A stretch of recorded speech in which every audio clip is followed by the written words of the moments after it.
Assalamualaikum, selamat pagi semuanya.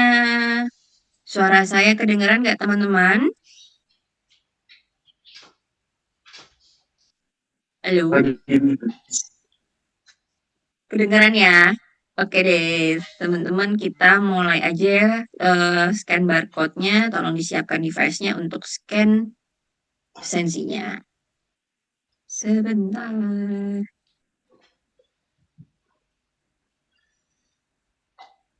Silahkan di-scan teman-teman. Saya kasih waktu sekitar 2 menitan.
Oke, kita sudahan validasinya ya. Kita masuk aja ke absen manualnya. Seperti biasa, kalau misalnya saya panggil namanya untuk segera respon ya teman-teman ya. Sebentar, saya siapkan dulu.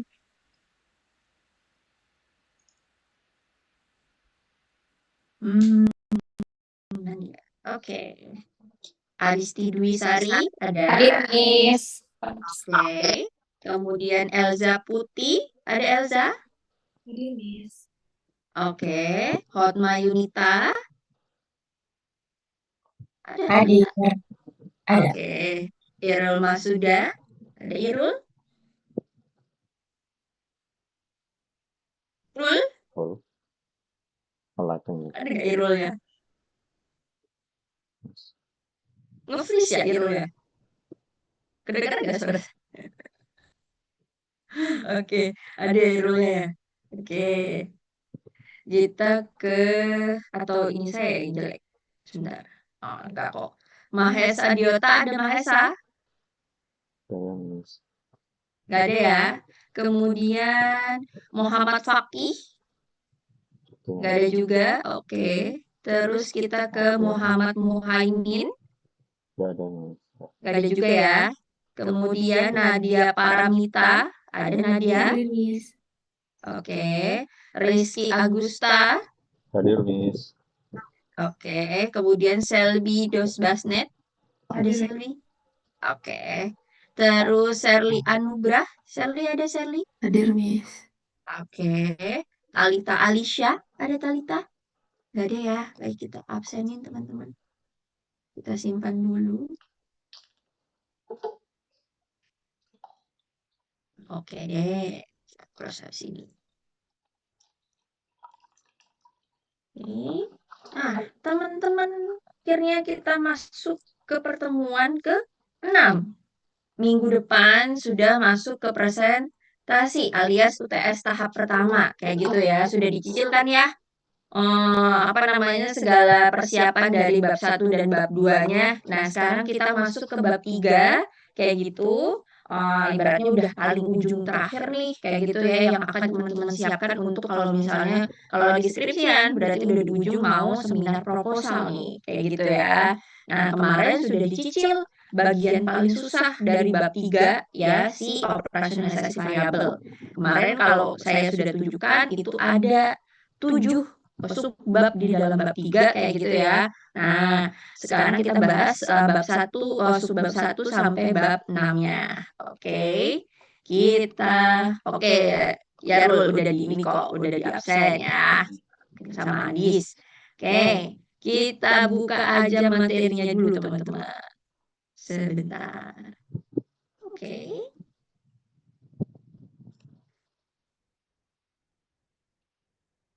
Nah, kita masuk ke bab 3, nanti kita bagi jadi 2, jadi seperti yang kemarin saya bilang ya, aslinya si bab 3 ini kita pecah jadi 2, kayak gitu. Oke, kita bagi 2 sesi, nanti kita di tengah-tengah istirahat dulu sebentar kayak gitu ya, sebelum masuk ke part berikutnya. Kita masuk ke part yang pertama dulu teman-teman. Jadi ternyata si kuantitatif ini tidak bandel cuma satu biji doang kayak gitu ya. Si kuantitatif ini punya pendekatan dan punya desainnya yang beda-beda. Nanti teman-teman seperti karakteristiknya si kuantitatif, dia ada populasi dan sampelnya, dan ternyata punya teknik yang berbeda-beda juga ketika memutuskan sampel tersebut. Kayak gitu ya, kita kenal.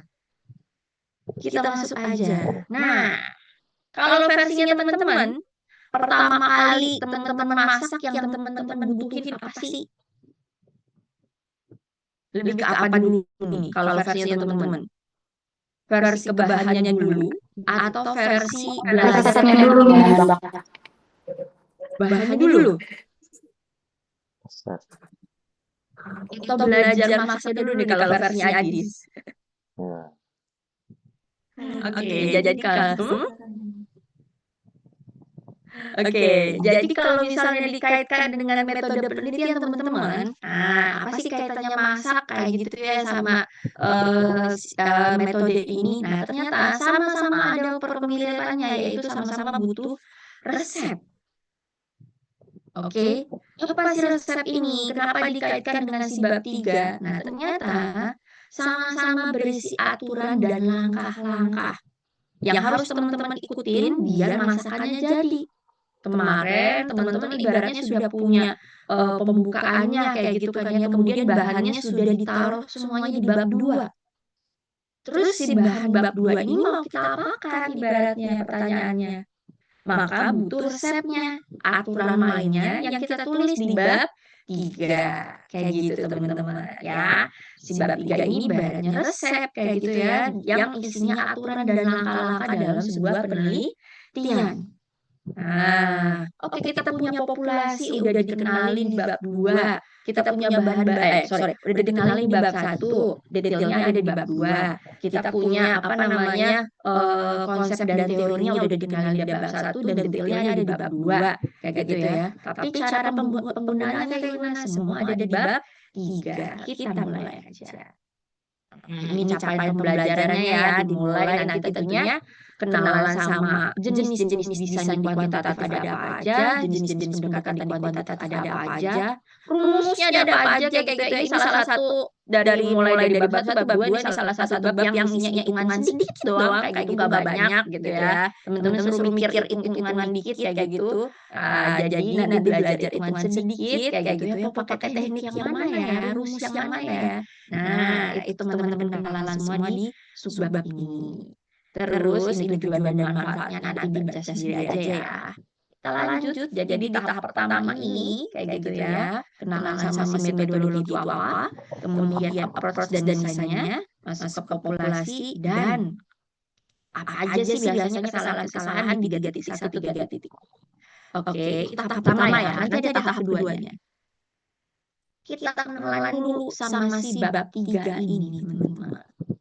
Oke, jadi namanya bab 3, metodologi penelitian. Metodologi, ya. Yang namanya metodologi, tugasnya adalah menjelaskan cara penelitian dijalankan. Oke, datanya mau disiapin kayak gimana? Kalau udah datanya udah mau dicari datanya kayak gimana? Datanya nanti pas turun ke lapangan cara ngumpulin gimana? Setelah datanya dikumpulin kayak gitu ya, datanya mau diolah kayak gimana? Itu semua ada di bab 3 kayak gitu ya. Jadi teman-teman juga harus dites. Paham nggak sama cara kerja penelitiannya? Kemudian sesuai logika nggak? Seperti kemarin, ada karakteristik-karakteristik kuantitatif kayak gitu ya. Teman-teman paham nggak implementasinya di lapangannya? Kayak gitu ya teman-teman ya. Kita lanjut. Nah, struktur bab 3-nya ada paling banyak dia 3.1 sampai 3.7 tersendiri kayak gitu ya. Makin banyak babnya kok semakin banyak. Iya, kayak gitu. Tapi kemarin kita sudah nyicil sih 3.7. Teman-teman juga udah nyicil kan sesuai dengan penelitiannya masing-masing. Nanti boleh diskusi kalau ternyata pas, Miss, kok saya nggak nemuin dimensi ya? Kok turunannya susah? Nanti boleh diskusikan. Hari ini kita akan jadi bahas part pertama bahas 3.1 sampai 3.2 dulu. Istirahat 5 menit, kita bahas sisanya. Kayak gitu ya. Sebenarnya gampang banget sih. Saya kalau misalnya bimbingan bab 3 itu kayak cuma 30 menit doang kayak gitu. Karena sesimpel mindahin apa yang di buku kayak gitu ya. Bukunya tentunya beda sama buku yang di bab 2. Ini buku metode dan statistik kayak gitu. Ke dalam penelitian kita. Tapi itu tadi, kayak gitu ya, sama kayak di bab 2, nggak boleh berdiri sendiri. Nggak boleh nanti setiap ditulis paragrafnya nggak ada sumbernya, kayak gitu. Itu haram banget ya di penelitian kuantitatif. Oke. Kemudian, kita masuk aja ke 3.1, ya, research approach dan desainnya apa. Oke. Jadi, di dalam kuantitatif itu, ya, cuma ada 4 desain, teman-teman. Nggak sebanyak kualitatif yang bisa sampai 7 bahkan lebih kayak gitu, 7 atau 8. Jadi dia cuma ada 4. Deskriptif, eksplanatif, komparatif, sama eksploratif. Ini aja dari 4 desain ini buat anak S1 ada yang sudah mulai disingkirkan. Oke, kita mulai dari si deskriptif. Ya, si deskriptif ini tugasnya cuma gambarin fenomena doang. Jadi, gambarkan pulpen ini kayak gimana? Warnanya biru, ada tulisannya putih, punya tutupnya ada tangkainya, kemudian di bawahnya ada tutupnya.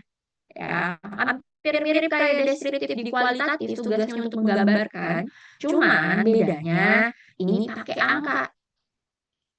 Ya, jadi teman-teman nanti kenalan sama tabulasi frekuensi kayak gitu ya. Mungkin teman-teman udah lihat kayak biasanya data-data survei, data-data penduduk.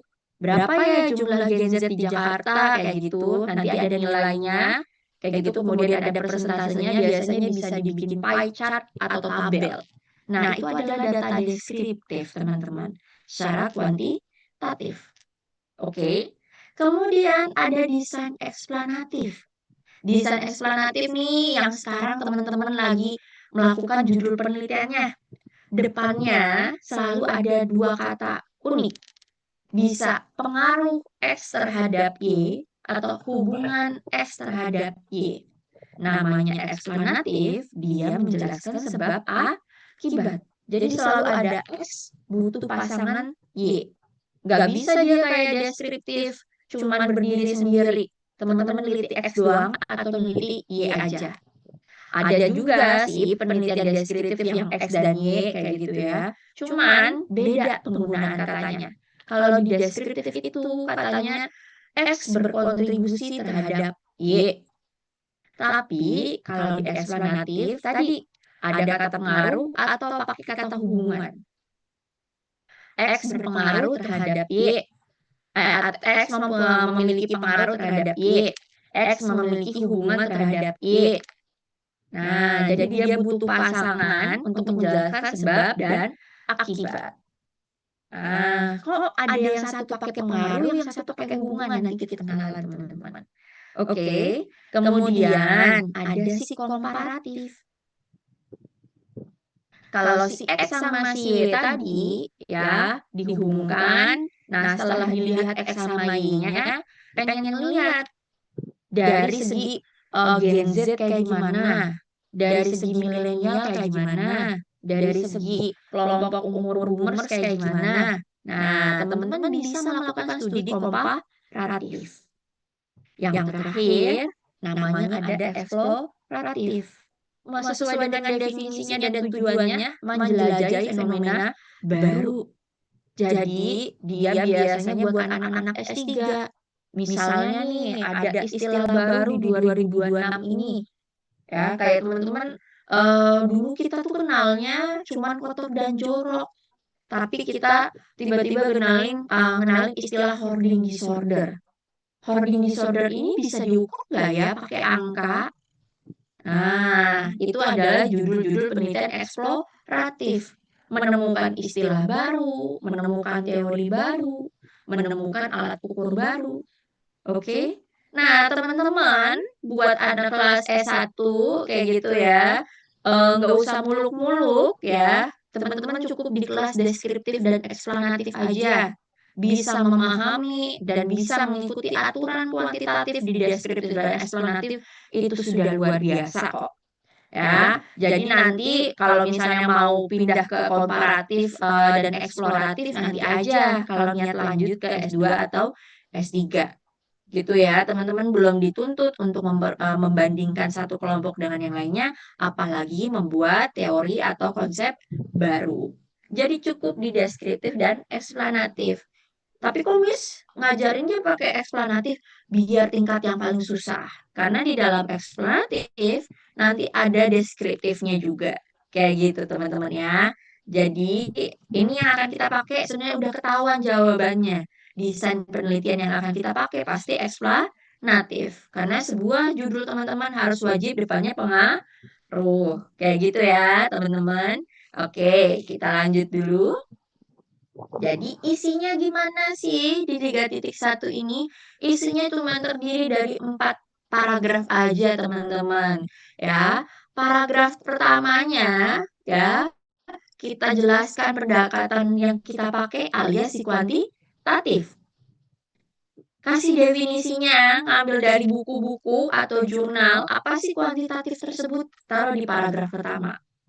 Ingat sumbernya wajib 10 tahun terakhir. Berarti nyari sumber dari tahun 2016 sampai 2026. Kita bandingkan aja kali ya teman-teman ya. Sambil bikin Word-nya. Sebentar, saya stop share dulu. Mana kita? Sebentar. Sanding-sandingan biar bisa nyontohin ke teman-teman langsung.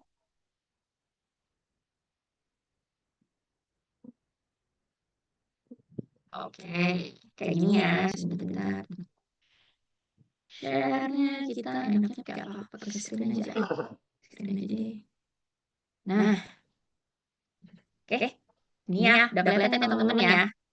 Nah, jadi ibaratnya langkah pertamanya kita tulis dulu nih 3.1 kayak gitu ya. Pendekatan bahasa Indonesianya, pendekatan dan desain penelitian. Paragraf pertamanya kayak gitu ya saya singkat gitu. Definisi kuantitatif.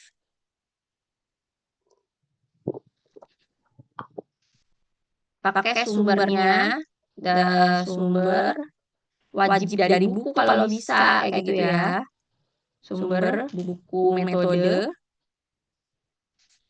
yang terbit dari 2016 sampai 2026. Oke. Nah, bisa juga teman-teman apa namanya nambahin ciri-ciri kuantitatif itu apa aja. Oke, tambahin ciri-cirinya nih biar teman-teman bisa tahu apa namanya kira-kira dari ciri-ciri ini mana ya yang sesuai dengan penelitian saya. Kayak gitu ya teman-teman ya. Kemudian sesuai dengan yang ada di slide sebelah, paragraf keduanya, teman-teman boleh di sini nggak usah pakai sumber, kayak gitu ya, cerita atau jelaskan kenapa judul penelitian Anda masuk ke dalam pendekatan kuantitatif atau harus menggunakan pendekatan kuantitatif. Kita coba kecilin deh, biar kelihatan. Nah, kira-kira kayak gini. Oke, udah. Ya, tadi teman-teman kan udah belajar desain penelitiannya, ada 4 ya. Yang dipakai kita udah ketahuan nih. Kita pakai eksplanatif kayak gitu. Paragraf ketiganya, ya, Anda cari definisi eksplanatif dari buku atau jurnal.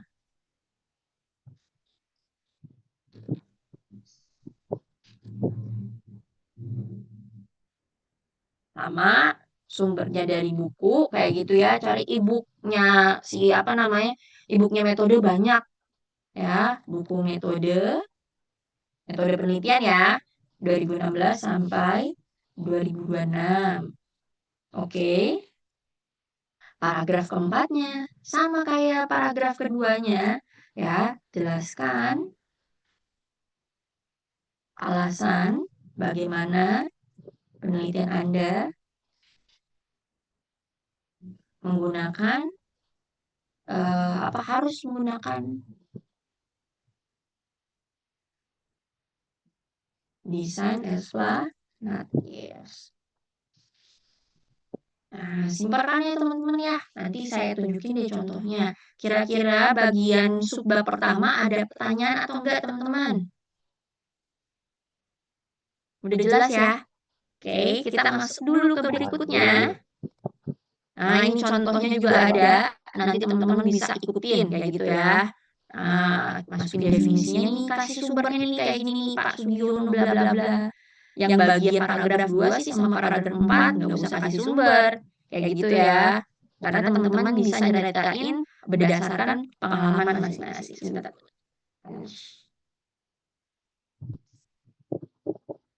Oke.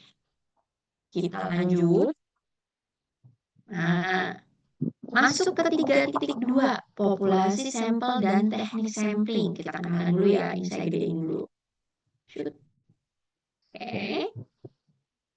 Pertama, masuk ke 3.2 si populasi dan sampel, kerjaannya teman-teman adalah menjelaskan, walaupun sudah di-mention di bab 1 populasinya siapa, kayak gitu ya. Nah, tapi dijelaskan ulang lagi, lebih detail sedikit kayak gitu ya. Terus habis itu Anda gunakan sampel sesuai dengan karakteristik populasi yang Anda pilih.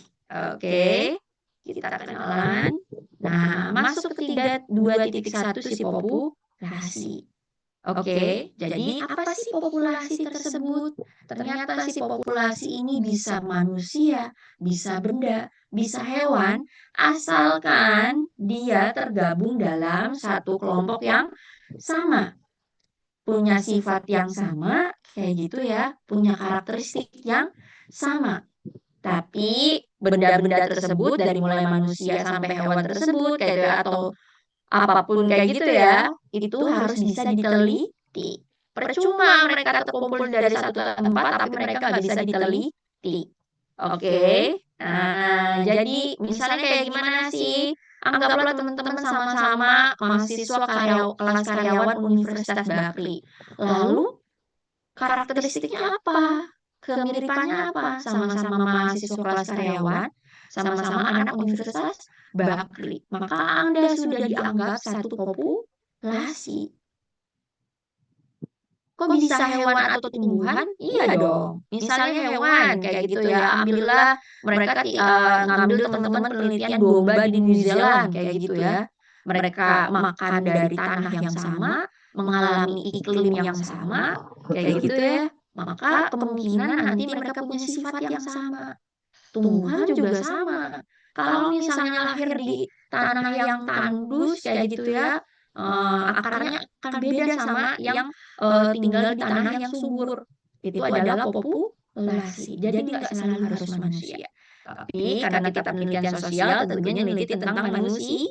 Ya, nah jadi nanti di bagian populasi ini tugas teman-teman adalah menjelaskan definisinya dan karakteristik. Kita lihat aja nih berikutnya. Nah, ada 3 subbab yang teman-teman harus jelaskan, kayak gitu ya. Ini kita tulis lagi nih. Masuk ke 3.2 kita. 3.2 populasi dan sampel. Oke, 32.1-nya sih populasi dulu. Paragraf pertamanya cari definisi populasi di buku ya, sama kayak yang atas. Habis itu paragraf keduanya ya, tugas teman-teman adalah menceritakan karakteristiknya. Ya, jelaskan siapa, sebutkan dulu siapa. Kasih alasan kenapa memilih mereka menjadikan populasi gitu ya. Alasan memilih kelompok tersebut sebagai populasi. Oke, kemudian boleh diceritakan juga, ceritakan karakteristiknya. Nah, itu semua ada di bab 2. Jangan lupa ya di paragraf 3 sebutkan jumlahnya kayak gitu. Oke. Dari karakteristik yang udah teman-teman jelaskan kayak gitu ya. Misalnya karyawannya sih totalnya ada 600. Tapi yang saya mau ambil karakteristiknya itu cuma perempuan, usianya 30. Dari 600 kayak gitu ya, maka jumlahnya berkurang jadi 300. Itu adalah populasi penelitian saya. Nah, kayak gitu ya teman-teman ya. Ada contohnya nih yang udah jadi kayaknya kayak gini. Jadi di paragraf pertama cari definisi populasi, jelasin karakteristiknya nih, kemudian alasannya kayak gitu-gitu. Habis itu ya, setelah Anda cari informasinya, ini adalah total populasinya teman-teman. Nah, gampang ya teman-teman ya. Kita lanjut.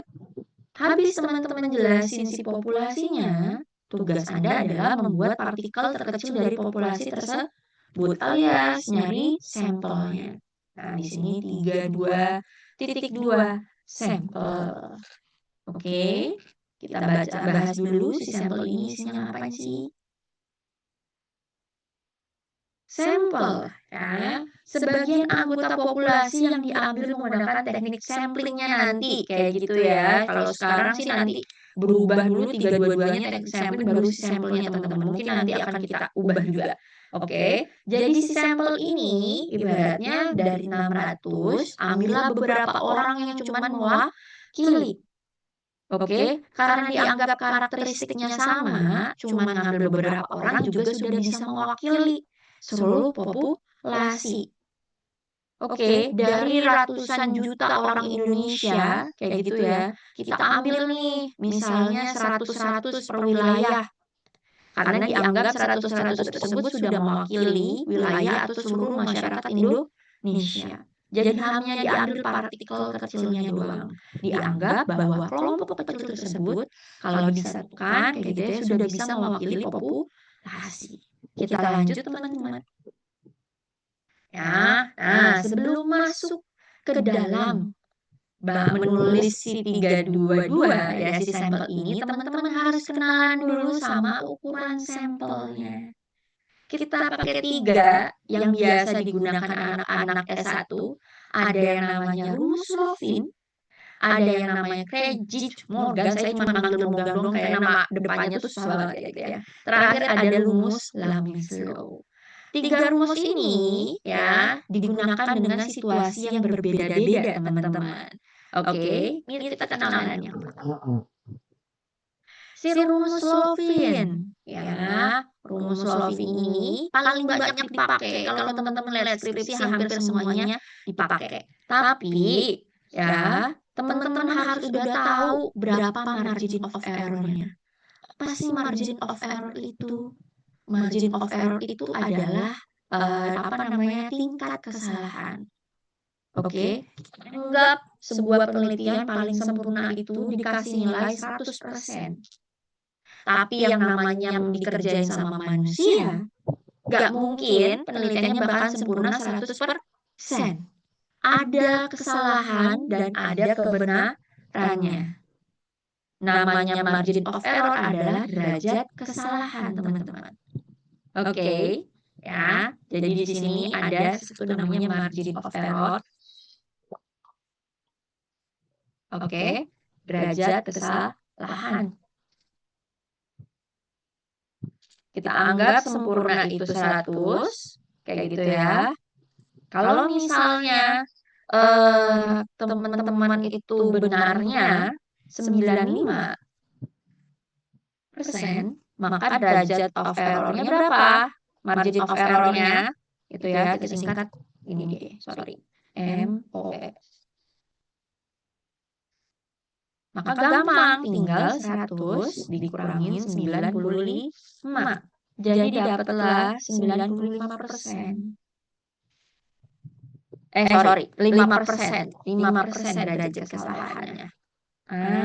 Jadi derajat kesalahan itu dimulai dari 1%, kemudian ada 5%, kemudian ada 7%, terus sampai ada yang 10, 15%, sampai ke 20%. Nah, penelitian sosial itu pakai umumnya adalah 5%. 1% itu biasanya buat penelitian eksakta itu harus 1%, kayak gitu ya. 7% itu boleh ke atas boleh, tapi ini harus ada sumber yang menunjukkan. Nah, secara umumnya penelitian sosial sudah otomatis dikunci pakai 5% dulu. Kalau mau rubah ke atas lebih besar lagi, nanti teman-teman harus dapat persetujuan dari pembimbing dan penguji. Nah, makanya rumusnya sudah otomatis nih. Jadi ini 0,05 itu adalah 5% yang didesimalkan, teman-teman. Oke, jadi ada margin of error-nya, kemudian ada N-nya, jumlah populasinya, ya, 300, nanti N kecilnya adalah setelah dihitung.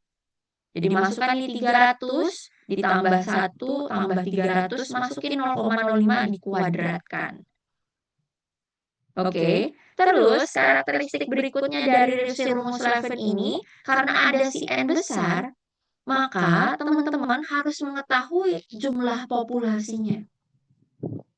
Kalau teman-teman nggak tahu jumlah populasinya, ya, teman-teman nggak bakalan boleh pakai rumus Levin. Misalnya, Anda neliti kayak gitu ya, tentang tentang karyawan di perusahaan Anda. Udah ketahuan jelas dong, ya, bisa tahu, tanya aja HRD-nya. Ada berapa nih jumlah karyawan kita? Sama kayak nanya mahasiswa, ada berapa nih jumlah mahasiswanya? Bisa ketahuan nanya bagian akademik. Yang nggak ketahuan kayak gimana? Misalnya Anda neliti tentang pengunjung mall, yang setiap hari atau setiap minggunya bakal berbeda-beda. Gitu ya, misalnya Anda nggak dapat datanya nih dari internal restorannya, Anda cuma mau menduga-duga, maka Anda ke jumlahnya nggak ketahuan, Anda nggak bisa pakai rumus Levin. Karena syarat dari rumus Levin itu jumlahnya harus ketahuan. Oke, kita lanjut dulu. Itu jadi karakteristik si Levin ini ya. Nah, ada si Morgan. Oke, sifatnya juga sama kayak si Slovin. Pertama, dia ada margin of error-nya. Yang kedua, teman-teman harus tahu jumlah si populasinya berapa. Oke, tapi bedanya kalau yang di Slovin ini ngitung sendiri, si Morgan ini udah nyiapin tabelnya, teman-teman. Jadi tinggal Anda cari, oke nih, ini nggak kelihatan ya. Kita zoom dulu ya, biar kelihatan. Jadi di sini jumlah populasinya udah disiapin sama dia. Kalau teman-teman punya jumlah populasi segini, tinggal nanti nyebar kuesionernya nih. Misalnya jumlah populasinya teman-teman 100 orang, maka sampelnya udah ketahuan 80 orang. Oke. Kalau misalnya jumlah populasinya 2.800, teman-teman udah ketahuan jumlah sampelnya 338.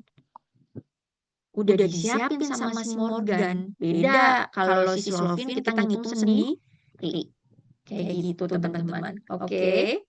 Nah, terus Miss milih Morgan atau milih Slovin? Tinggal dibandingkan aja. Sama kayak waktu saya S2 atau S1 kayak gitu ya. Saya ngitung dulu versi Slovin, saya bandingkan sama hasil di tabelnya Morgan. Oke. Nah, kira-kira tinggal saya ngelihat mana ya yang paling menguntungkan kayak gitu. Biasanya Morgan tuh lebih, walaupun ya namanya juga mahasiswa ya teman-teman ya, berkurang 5-3 orang tuh juga udah alhamdulillah banget. Ya, jadi waktu itu ketika saya ngitung sama saya bandingkan hasilnya Morgan, oh Morgan lebih menguntungkan nih. Saya berkurang 5 orang. Ya udah, tinggal pilih si Morgan aja. Jadi bedanya yang satu ngitung manual, yang satu udah disiapin tabelnya. Kayak gitu ya teman-teman ya. Tapi sama-sama perlu populasinya diketahui, perlu batasan margin of error-nya berapa. Ini yang saya tunjukin yang versi margin of error-nya 5% teman-teman. Oke. Miss, Ya, jadi versi ya ada yang mau nanya? iya, Miss boleh tanya, Miss. Oke, gimana Mbak Sel? Kalau untuk ini misalnya Miss, populasinya saya itu di 69.000 misalnya. Nah, kalau pakai tabel yang ini berarti dia itu masuknya ke yang 50.000 untuk jumlah populasinya atau yang 75.000 Miss? Nah, ini yang versi singkatnya doang, Mbak Selby. Nanti ada versi tabel Morgan yang lebih detail lagi. Nah, tapi kadang-kadang memang kita sulit menemukan tabel Morgan yang lengkap. Maka pilihannya Mbak Selby pindah pakai Slovin aja biar gampang. Kayak gitu. Oh, oke. Makasih Miss.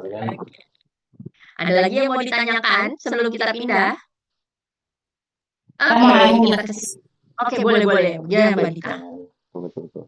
Berarti kalau mau pakai Timor kan jumlah populasinya itu harus exact sama yang di tabel ya?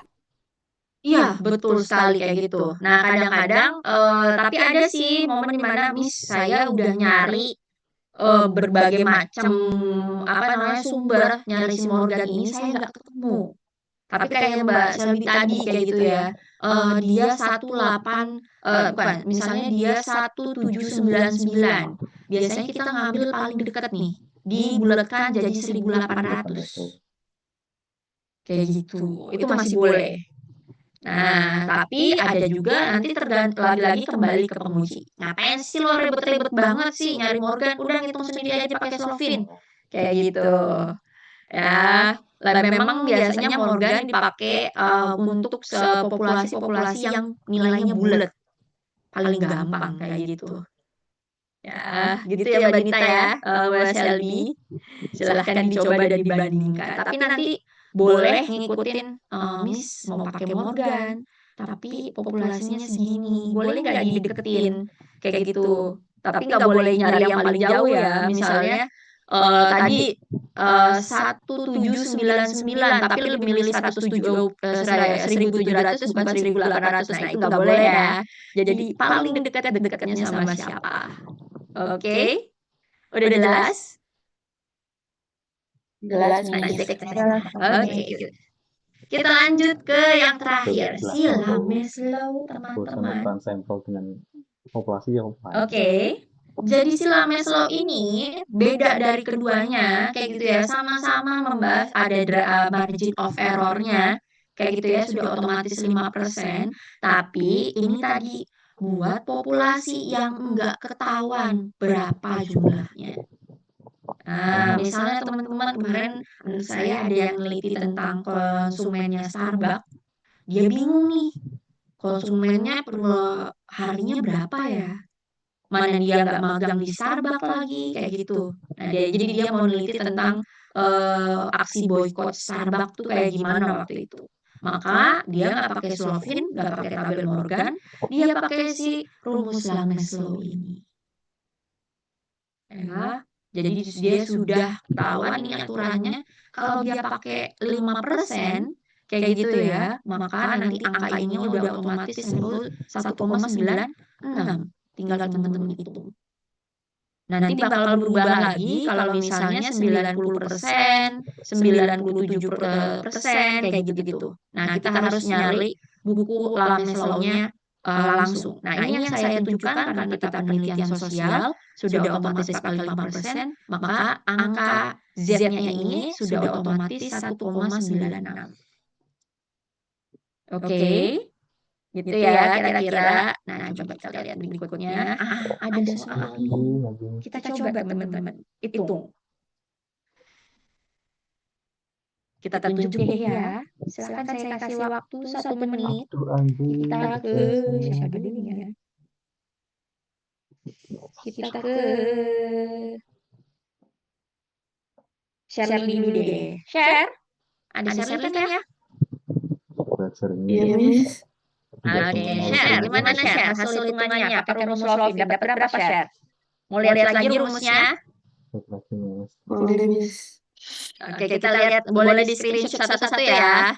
Oke, ini buat Slovin rumusnya. Kemudian kita pindah ke Morgan. Saya zoom dulu bentar biar teman-teman bisa lihat. Nah, silahkan di screenshot dulu. Oke, kita pindah ke Lameslaw. Nah, ini kira-kira sudah ya. Nah, mari kita masuk ke kuisnya. Balik lagi ke Shirley. Nah, Share, dapat berapa nih, Share?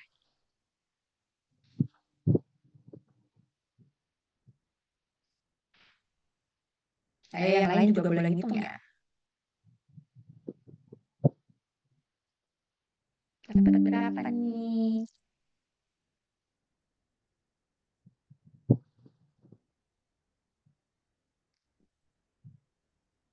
Miss, maaf mau nanya. Boleh, gimana ya, Mbak Nita? Rumus ini tuh kita sebenarnya ngitung manual atau nanti tuh memang ada sistem yang ngitung ya, Miss? Ini buat ini ngitung manual. Itu yang tadi saya mention, kayak gitu ya. Bagian yang ada hitungannya, kayak gitu. Ada sih di online kalkulatornya, kalkulator Slovin kayak gitu ya. Cuman untuk menghindari kesalahan, silahkan hitung manual teman-teman. Oke, paham, Miss. Kecuali si Morgan ya. Kalau Morgan sih enggak gitu ya. Morgan tinggal nyari doang. Udah, Mas Sherly, dapat berapa?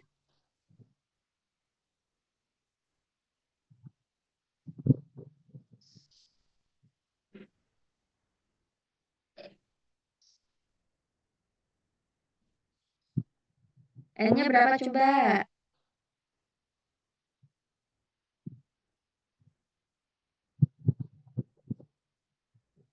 Yang lain udah dapet? Wah, berarti tapi 300 bukan, Miss? 300 bukan? Iya, 300 ya, Miss. Coba kita lihat 1.200 dulu dikali apa namanya 0,05 dikali 0,05 kali 5 kayak gitu. Oke, dapat 0,0025 ya. Dikali 1.200 dapat 3 ditambah 1 dapat 4, kemudian 1.200 dibagi 4 dapat 300. Gitu ya teman-teman ya. Nah, nanti ada ininya jadi untuk yang ini dapat 300. Terima kasih Mbak Shirley. Oke, kita move. Nah, seorang pelaku ingin mengetahui persepsi terhadap perkembangan. Oh, oke. berapa kita? Ini pakai apa rumusnya? Kalau nggak diketahuin, pakai Lameslaw. Tuh, udah lihat tuh. Show. Berapa tuh kira-kira? Untuk show. Tinggal dimasuk-masukin aja. Aduh, Ada yang udah dapet? Kita tanya ke Irul dulu deh. Rul, berapa Rul? Ya, Miss. Ntar, masih tutup. 85, 84.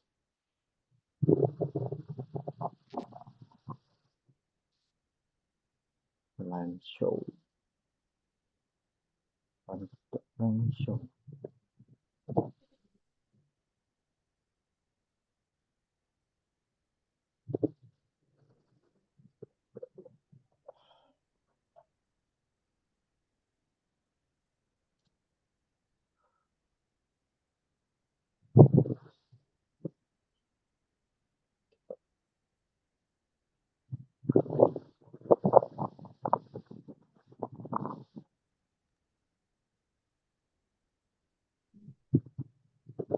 Tiga 84,16. 84,16. Oke, kita vote dulu ya. Nanti ada kunci jawabannya di belakang. Oke, makasih Rul. Oke, kita lanjut. Tadi dapat tabel Morgan, kira-kira dapat berapa nih?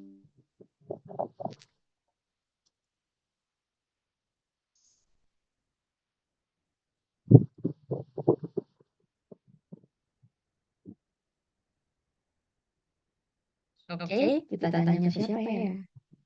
Kita tanya ke Nadia dulu deh. Nat, udah dapat belum Nat? Tadi screenshot tabelnya. Kalau 250 di Morgan dapat berapa Nat? Ada Nadia? Ya, Miss. Yes. 250 itu di 24 ya, Miss? Oke, kita lihat dulu ya. Makasih Nat. Nah, mari kita cek kunci jawabannya. Nah, ini nih. Ya. Jadi cara ngitung-ngitungnya nanti dapat kayak gini, teman-teman dapat 300 ya. Kita lanjut ke sini. Ah, ini versi simpelnya ya teman-teman ya. Nanti mungkin ada sedikit beda tapi rumusnya sama kayak gitu. Jadi 1,6. Nah, tadi benar banget 384,16 ya. Dibuletin ini karena cuma 16 kita abaikan aja. 384 aja.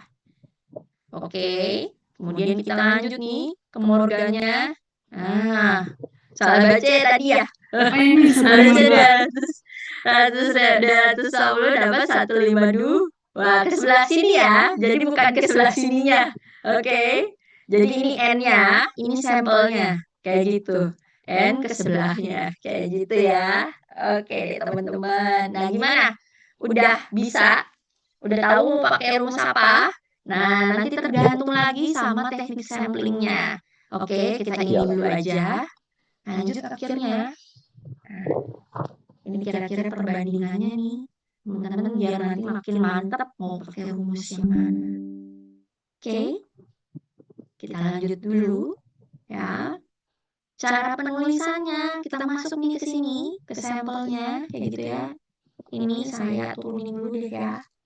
Nah, jadi di 322 atau kita pindah deh teman-teman. Nah, ini bener banget nih kita pindah ke 323 kayak gitu ya si sampelnya kita turunin. Nanti ada teknik sampling dulu aja yang di 322 ya. Jadi di paragraf pertamanya Anda masukkan definisi sampel itu dulu apa kayak gitu ya. Sama kayak yang atas nyari dari bukunya. Kemudian kayak gitu ya. Apa namanya? Boleh ceritakan dulu di P3 ya. Masuk ke margin of error-nya dulu aja kayak gitu. Ya, cari definisi margin of error. Berapa margin yang dipakai?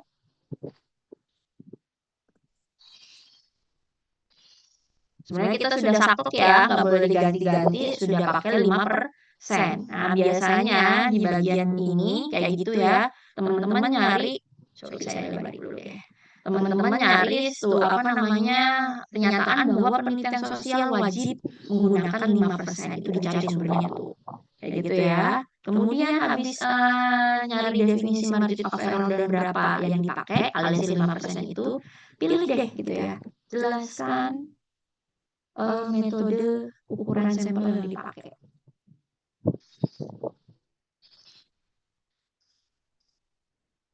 Oke, kemudian jangan lupa kayak gitu ya, step rumusnya.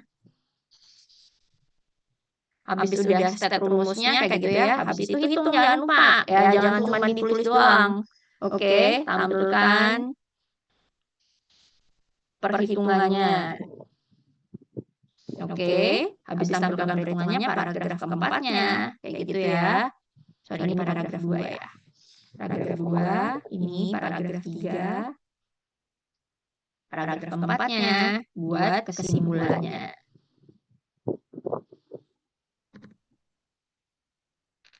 Oke, kira-kira nanti bakal kayak gini, teman-teman.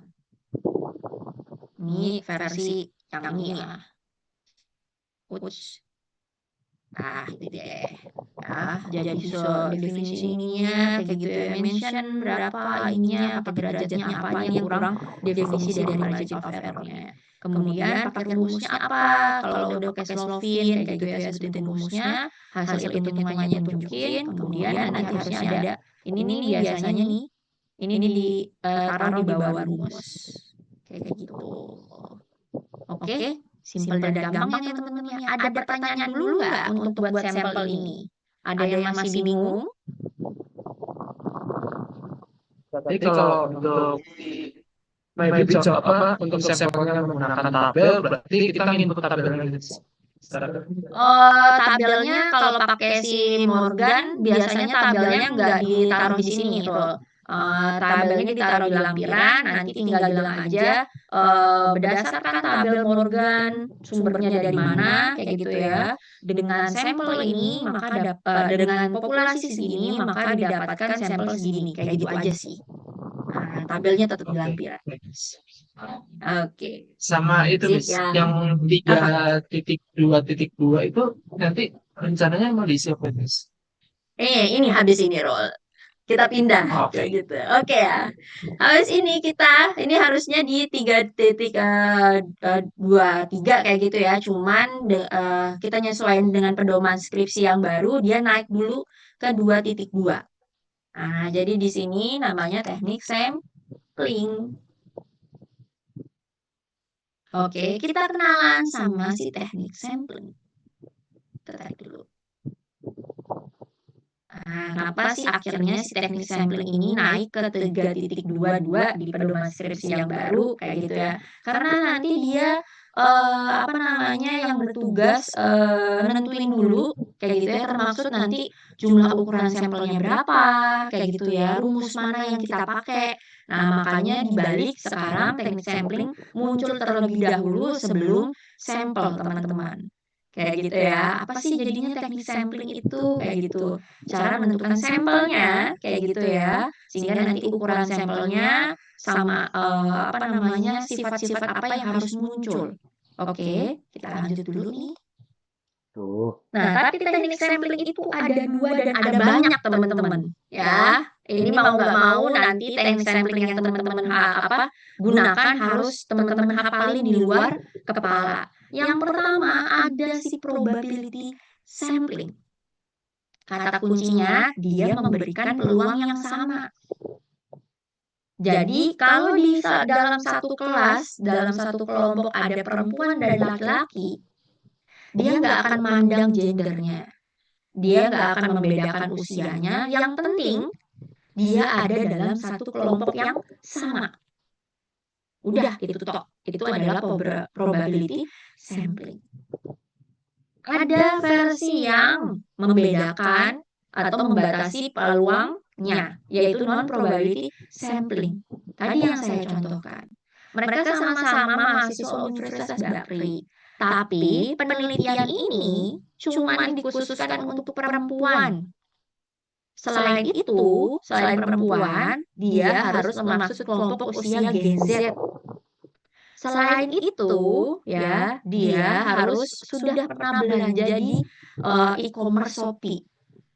Jadi namanya non-probability sampling ada karakteristik-karakteristik yang akhirnya membatasi penelitian teman-teman. Kalau di probability, bolehlah nanti tetap nih di populasi Anda sebutkan karakteristiknya. Tapi itu hanya menjelaskan karakteristik aja, bukan sebagai suatu batasan. Oke, makanya nanti karakteristiknya akan muncul lagi di teknik sampling yang menunjukkan batasan-batasan kalau teman-teman pakai non-probability sampling. Ternyata nggak cuma ada 2, turunannya ada banyak. Kita kenalan dulu sama si probability sampling, itu anaknya ada 4. Oke, ada simple random sampling, ada proportionate stratified random sampling, disproportionate random sampling, sama area cluster sampling. Tapi teman-teman nggak usah khawatir, dari 4 biji ini, teman-teman cuma fokus sama simple random sampling. Apa sih simple random sampling? Namanya simple random sampling benar-benar persis sama definisinya si probability sampling. Oke, yang penting satu masuk dalam satu kelompok yang sama, kayak gitu ya. Kemudian nanti yang penting Anda tahu list anggotanya siapa aja. Oke, untuk misalnya dari 600, saya cuma butuh sampelnya itu 300 orang doang. Untuk keluar namanya random kayak gitu ya, memberikan kesempatan yang sama, nggak ditentukan sama batasannya. Yang nentuin jadinya siapa? Pakai undian. Daftar nama tersebut Anda masukkan ke spinning wheel atau Anda masukkan ke arisan kayak gitu ya, nanti Anda kocok-kocok tuh sampai berapa kali? Karena kita butuh 300 sampel, berarti 300 kali. Spinning wheel-nya ditekan 300 kali tuh, nama yang keluar. Oke, setelah namanya keluar baru Anda DM satu-satu. Halo, selamat siang. Saya mau penelitian nih, nama kakak keluar sebagai sampel penelitian saya dari undian saya. Nah, kasih linknya. Habis itu, teman-teman nanti nunggu 3 hari. Kalau dia nggak respon, teman-teman harus melakukan pengundian ulang. Itu adalah simple random sampling. Gampang sih, kayak gitu ya. Ya udah sih ya, tinggal nekenin 300. Tapi nyatanya kalau skripsian nungguin kayak gituan lumayan berat. Dan naasnya, penelitian regresi yang sekarang teman-teman jalankan wajib menggunakan memang selalu disangkut pautkan dengan simple random sampling. Alias udah ketahuan. Gitu ya. Semuanya pakai simple random sampling. Nah, jadi udah ketahuan teman-teman pakai probability sampling, terus nanti pakai turunannya adalah simple random sampling. Karena ada syarat penelitian. Jadi si regresi alias kalau judulnya pakai pengaruh sama judulnya pakai hubungan di depannya, kayak gitu ya, wajib menggunakan simple random sampling. Dia nggak boleh diatur alias punya karakteristik batasan untuk penelitiannya. Tapi namanya penelitian S1, nanti apabila simple random samplingnya tidak terpenuhi, teman-teman boleh diskusi sama pembimbing dan pengujinya untuk menggunakan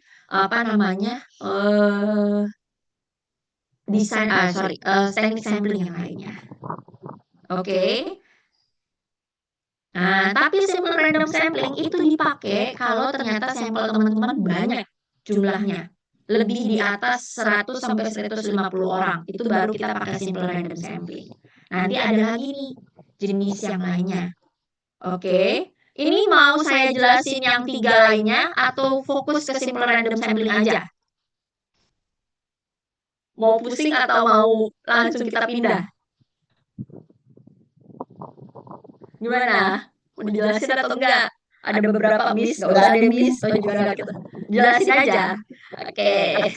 Jadi ada. Oh, nggak usah. Nggak usah atau Jelasin tapi singkat aja ke gambaran umum gitu bisa nggak, Miss? gimana ya? Ini panjang lagi. Oke, kita coba ya. Proportional stratified random sampling.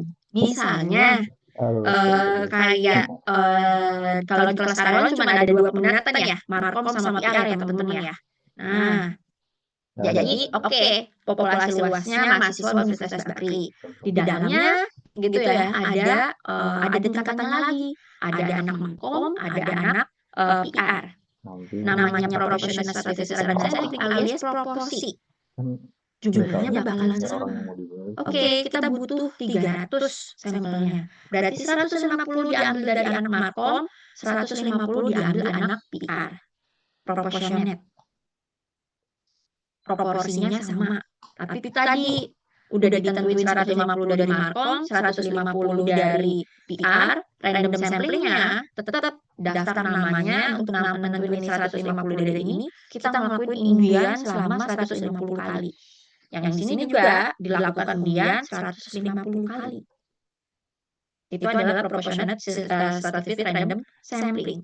Berbeda dengan disproportionate, misalnya anak Markomnya lebih banyak dibandingkan anak PR. Oke, kalau gitu karena kita butuh 300, ini diambil 200 yang anak Markomnya, yang anak PR-nya karena lebih sedikit diambil 100. Kelihatan bedanya ya teman-teman ya. Oke, kita masuk ke area cluster sampling. Ini biasanya kelasnya lebih banyak lagi teman-teman. Misalnya udah ada ada dilihat dari wilayah Jakarta Barat misalnya, habis itu ada kecamatannya, ada kelurahannya, ada RT, RW, alias tingkatannya lebih banyak lagi. Biasanya sih cuma 2 kali nyaringan, udah kayak minyak aja ya kayak gitu ya. Nah, jadi setelah 2 atau 3 kali gitu, setelah dilihat dari, oke kita mau penelitian di Jakarta Barat. Kita pilih dulu, kayak gitu ya, kecamatannya siapa. Oke, habis dilihat dari kecamatannya, ada berapa RT di dalamnya. Atau misalnya berapa RW, atau berapa kelurahan. Jadi namanya area cluster kayak gitu ya, dia tingkatannya lebih banyak lagi dibandingkan proportionate sama disproportionate. Kalau disproportionate sama proportionate tadi nambah 1 kelas, kalau di area cluster dia bisa nambah beberapa kelas lagi. Kayak gitu. Oke ya, itu sekiranya gambaran ininya. Walaupun teman-teman tingkat S1 nggak ke sana ya, jadi nggak usah pusing dulu. Kita pindah ke non-probability sampling itu banyak banget, ada 6. Dan khasnya ada banyak yang dipakai sama anak S1. Tapi buat penelitian ini kita cuma pakai fokus ke sini. Sampling jenuh. Oke, nih saya tulis nih ya. Jadi sambil nulis di sini nih. Jadi kalau misalnya paragraf pertamanya itu nanti biasa ngasih definisi teknik sampling itu apa. Oke, paragraf keduanya tadi jelaskan mau pakai probability, definisi dari probability atau non-probability. Oke, yang mana nih? Oke, kalau misalnya kita pakai probability, paragraf 3 nih, kalau probability maka kita pakai simple random sampling.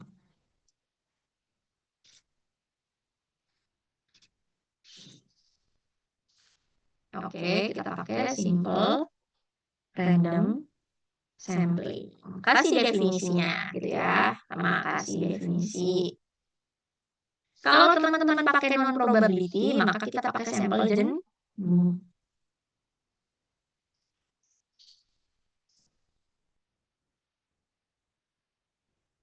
Bedanya apa? Tadi yang saya bilang, kalau ternyata sampelnya, ini dipakai kalau ternyata sampelnya di atas 150 orang. Lebih besar, bener ya, inilah. Lebih besar dari 100 orang atau 150 orang. Oke, sampel jenuh itu kalau kelasnya terlalu kecil, sampelnya kok sampel? Oh, iya benar. Populasinya cuma bener deh. Sorry. Populasinya 100 sampai 150 orang. Maka Anda pakai simple random sampling. Kalau populasinya isinya cuma dari 30 sampai 100 orang, maka Anda sudah wajib pakai non probability. Jadi langsung aja nih, kayak namanya sampel jenuh, kayak gitu ya. Seluruh populasinya karena cuma sedikit, langsung dijadikan sampel penelitian. Tapi kalau jumlahnya ada banyak, lebih dari 100 atau 150, maka gunakan simple random sampling. Nanti kenapa akhirnya si sampelnya ada di bawah? Baru kalau misalnya pakai probability, simple random sampling, Anda naruh rumusnya di sini. Tapi kalau pakai sampel jenuh, maka nggak usah pakai 3 hitung-hitungan tadi. Langsung di sini cuma cerita, karena ini menggunakan sampel jenuh, maka jumlah sampel saya adalah 30 atau 100 orang. Sudah paham atau belum sampai sini? Ada yang masih bingung? Maaf nih, tadi boleh diulangi nggak yang keterkaitan dari yang 3.22 terus yang ditaruh ke 3.23, misal yang probability 100 terus nanti ditaruh di 3.23-nya apa gitu. Oke, baik. Nah, ini kita ulang ya. Kalau teman-teman populasinya lebih dari 100 orang atau 150 orang, maka pakai simple random sampling. Nanti di lanjut ke 323-nya, kayak gitu ya. Pilih salah satu rumus untuk hitung ukuran sampel. Oke, tapi kalau misalnya ternyata sampelnya teman-teman itu cuma 30 sampai 100 orang, pakai sampel jenuh. Salah. Oke, maka nanti 322-nya nggak perlu nih. 323-nya tidak perlu memilih rumus. Kayak gitu ya. Hanya bilang bahwa karena menggunakan sampel jenuh, maka seluruh populasi adalah sampel penelitian ini. Oke, jadi versi kita bikin ya, ini versi pakai simple random sampling nih, anggaplah. Versi pakai simple random sampling. Kita bikin versi pakai sampel jenuh. Sini kita. Versi sampel jenuh. Paragraf pertama tetap ya, definisi sampel. Paragraf keduanya,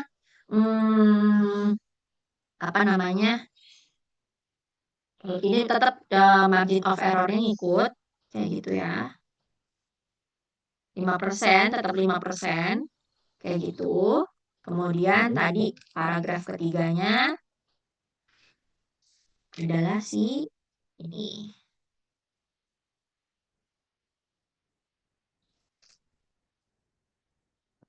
Oke, paragraf keempatnya. Nah, berapa jumlah sampelnya? Statement lagi. Mana dia? Buat kesimpulan.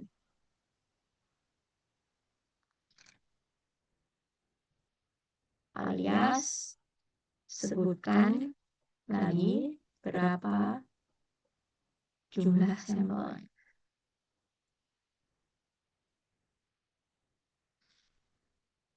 Gimana? Udah jelas atau belum, teman-teman? Jadi ada versi kalau pakai simple random sampling sama versi sampel jenuh. Miss mau nanya yang sampel jenuh. Itu margin of error-nya kenapa perlu disebut lagi ya, Miss? Karena memang aturan mau pakai dia sampel jenuh karena penelitian sosial tetap untuk nge-state bahwa penelitian ini nggak sempurna.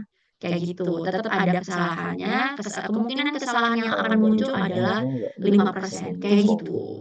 Jadi mau pakai sampel apa? Gitu aja. Nanti pakai alasan yang kayak gitu aja. Yang betul, kayak gitu. Yes, kayak gitu. Tapi nanti cari bahasa yang lebih akademik lagi ya, kayak gitu. Oke. Miss mau tanya, Miss. Gimana Mbak Selvi? Kan penelitian yang lagi saya tulis itu kan ini Miss apa namanya keputusan berkunjung event yang otomatis pasti populasinya itu banyak. Berarti kan itu di yang simple random kan Miss. Oh iya betul-betul. Nah, misalnya anggaplah jumlah pengunjungnya populasinya 50.000 gitu, Miss. Nah, Oke. sampelnya itu eh, kira-kira misalnya 50 karena memang yang saya kenal aja nih gitu. Atau misalnya harus kayak berarti kan sorry, harus 100 misalnya untuk bisa sampel random sampling ya, Miss. Nah, berarti jadi kan agak kesulitan tuh Miss kayak maksudnya buat nge-reach out kayak tadi buat kayak nge-spinel 50.000 gitu. Oke. Jadi kayak gini Mbak Selvi. Apa namanya? Kalau ini kan versi belajar ya, versi belajarnya teman-teman ingat lah ya, cuman ngumpulin 50 kayak gitu. Walaupun jadi 50 itu cuman bohongan ya, kayak gitu. Nanti aslinya kita cuma nyebar kuesioner ke 50, tapi tetap di hitung-hitungannya teman-teman harus sesuai kenyataannya di lapangan. Jadi anggaplah sesuai aslinya kayak gitu ya, teman-teman harus spinning wheel, nanti bukan beneran spinning wheel ya untuk yang ini, tapi anggaplah teman-teman harus ngebayangin bahwa nanti saya harus melakukan undian kayak gitu-gitu. Tapi ini Mbak Selvi, kalau jatuhnya kayak Mbak Selvi tadi, kalau untuk melakukan simple random sampling, maka wajib harus ada daftar namanya kan ya, daftar hadirnya tuh siapa aja pesertanya, kayak gitu. Nah, baru bisa dilakukan simple random sampling. Nanti kalau memang nggak ada, itu kita ada yang namanya stratified sampling kayak gitu Mbak. Nah, itu hanya sesuai dengan kebutuhan aja. Nah, stratified ini adalah pilihan terakhir kalau penguji apa namanya Anda menyatakan tidak sanggup melakukan simple random sampling. Itu pun perlu persetujuan dari pembimbing dan penguji. Kayak gitu.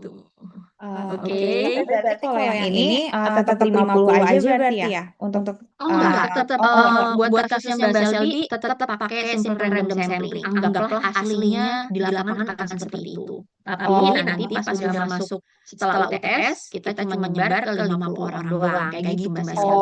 Oke, berarti tetap ngambil 10 tapi apa namanya nggak harus di spinel sorry ngambil 100 tapi nggak harus spinel kan misalnya kayak yang aku kenal aja gitu. Gitu. Kalau buat belajar ini kita nyebar ke kenalan kita dua aja. Kayak gitu. Oke, maaf ya Miss agak panik. Gak apa-apa. Udah wajar kayak gitu. Oke, Ya, makasih. jadi teman-teman aslinya eventnya atau misalnya jumlah karyawannya ada berapa, tulis dulu sesuai kenyataan. Kita lakukan hitung-hitungan sesuai dengan kenyataannya, walaupun nanti setelah UTS kita cuma akan nyebar ke 50 orang doang. Kayak gitu ya, biar teman-teman bisa dapat bayangan aslinya nih. Nanti kalau gue skripsian, berarti gue akan menghadapi kayak gini, kayak gitu ya. Gimana? Ada pertanyaan lagi? Finishing. Typo. Jadi pilihannya cuma dua ya, milih simple random sampling atau sampel jenuh. Makanya saya kalau sama anak-anak skripsi saya bilangnya gini, kamu yakin? Biasa itu paling gampang mau ngambil followers Instagram atau followers TikTok lah kayak gitu. Pas pertama kali bimbingan, kita ngitung-ngitung ini dulu teman-teman. Nih ya, waktu turun lapangan cuma 1 bulan. Oke, lo yakin ngambil regresi, nanti harus nyebar ke 300 orang loh. Kita ngitung dulu nih pakai Solvin, kayak gitu ya. 300 sebulan bisa nggak? Kalau dia bisa mencakupi, oke, silahkan. Kalau saran saya, kalau teman-teman mau penelitian kuantitatif, carilah penelitian-penelitian yang komunitas kecil. Misalnya apa? Satu kelompok DM Instagram atau misalnya kelompok WhatsApp kayak gitu ya, grup WhatsApp isinya cuma 100 sampai 150 orang. Itu udah lumayan banget membantu Anda. Kalau Anda pada akhirnya neliti, ya udah ngambil aja followers TikTok atau followers Instagram, harus ready. Nanti bakalan nyebar sekitar 300 orangan dalam ingat waktu penelitiannya, waktu turun lapangannya. Kalau itu tadi ya on track Kayak kita nih setiap minggunya ada cicilannya kayak gitu ya. Nah, waktu kesempatan untuk turun lapangan itu cuma 1 bulan. Tapi kalau ternyata Anda males-malesan ngerjain skripsinya kayak gitu ya, bisa jadi waktu penelitiannya cuma 2 minggu atau 1 minggu. Kayak gitu. Oke, tapi semangat, jangan takut aja kayak gitu ya. Ingat, Anda punya pembimbing nanti yang bakal bisa diajak diskusi. Tapi saran saya, kalau ngambil judul penelitian kuantitatif, tentukan dulu komunitas kecilnya apa. Kecuali Anda sanggup meneliti komunitas yang bakalan dapat sampel yang besar. Kayak tadi, paling gampang memang mau ngambil followers Instagram dari suatu produk, mau ngambil followers Instagram dari suatu seseorang, itu bisa banget. Tapi itu tadi, nanti harus menghadapi, meneliti, atau nyebar kuesioner ke 300 orang. Karena apa? Bisa kok Miss Afel yakin bakalan 300. Karena ada si dia ini, ya si 5% ini membuat hitungannya pasti kemungkinan besar antara 300 sampai 400 orang. Kayak gitu. Coba Anda pindah dari 5% ke 10%. Dari 300 berubah jadi 100 orang doang. Nah, tapi untuk pindah dari 5% ke 7% dan 10%, itu Anda harus punten-punten sama pembimbing dan penguji Anda. Kayak gitu, ya. Misalnya nih, udah turun lapangan 2 minggu, kok cuma dapat 50 ya? Gimana nih sisa 2 minggu lagi? Nah, mulai deh tuh, kok kontak pembimbing, Bu, udah 2 minggu, saya cuma dapat 5 orang, sementara dapat 50 orang, sementara targetnya 300. Gimana, boleh nggak saya pindah dari 5% ke 10%? Kalau disetujuin, boleh banget. Habis udah setujuan pembimbing, Anda harus email penguji pertamanya. Bapak Ibu mohon maaf karena waktu penelitian penelitian tinggal sebentar lagi, saya baru bisa mengumpulkan 50 responden. Tersisa waktu 2 minggu kayak gitu. Apakah boleh saya mengubah derajat margin of error-nya dari 5% menjadi 10%? Biasanya standarnya 10% ya. Ini udah nggak boleh 15-20%. Karena 10% aja tadi dari 300 bisa berubah jadi 100 orang. Kayak gitu ya kira-kira teman-teman, jalan ceritanya. Nah, apapun itu semangat untuk nanti penelitian skripsi. Makanya kita belajar dulu pakai 50 orang ya. Gak usah panik dulu. Gak apa-apa teman-teman. Oke. Kita kesini, kita lanjut. Ya, jadi fokusnya kita cuman ke simple random sampling sama sample random sampling ya. Kalau lebih dari 150 atau 100 orang, maka teman-teman bisa pakai simple random sampling. Kalau kecil banget pakai sampel jenuh. Oke. Kita lanjut dulu. Nah, ini strukturnya tadi udah jelasin ya, lebih detail nanti di papernya aku kirim ke Mbak Nita deh buat disebar ke teman-teman ya. Oke, kita lanjut. Nah, ini contohnya juga ada. Oke, atau nanti saya taruh di bik aja deh. Saya taruh di bik. Common mistake-nya, salahnya biasanya apa sih nulis 3.1 sama 3.2 ini kayak gitu ya. Kadang-kadang nggak jelas mau menggunakan pendekatan dan desainnya apa. Terus ditambah lagi alasannya nggak sesuai dengan definisinya. Kayak gitu ya. Nah, yang paling banyak banget nih, survei itu bukan desain penelitian. Nanti kita belajar letak menaruh survei itu di mana. Kemudian populasinya nggak didetailkan karakteristiknya. Ingat, karakteristik tetap dituliskan, tapi belum tentu dia menjadi batasan ya teman-teman ya. Kemudian rumusnya itu atau ukuran sampelnya nggak ada sumbernya. Oke, terus habis itu penulisannya acak, nggak sesuai dengan tujuannya. Nah, kadang-kadang pakai desainnya eksplanatif kayak gitu ya, tiba-tiba pakai teknik samplingnya purposif. Jangan sampai ya, aturan kuantitatif itu ketat banget. Jadi kalau udah dibilang eksplanatif itu cuma boleh pakai simple random sampling dan sampel jenuh, nggak boleh dilanggar. Yang terakhir, derajat signifikansinya nggak di statement dengan jelas. Sehingga kadang-kadang tiba-tiba di atas pakai 5%, nanti pas ngolah data pakai 1%. atau 10%. Itu banyak banget. Hati-hati ya, ini kira-kira penulisannya. Rangkumannya untuk 3.1, 3.2 nanti baca sendiri. Kita istirahat dulu 5 menit, teman-teman. Sebelum kita lanjut, saya tahu Anda sudah terbakar walaupun baru 2 bab doang, 2 subbab. Oke, kita istirahat dulu ya semuanya ya. Kita ketemu lagi nanti di 51. Oke, terima kasih semuanya. Ketemu lagi nanti. Terima kasih.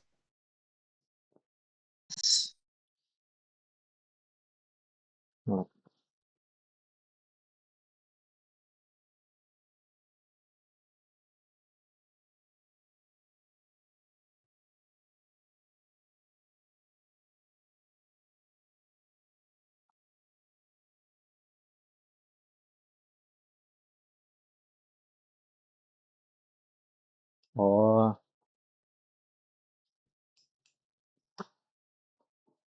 simple random sampling.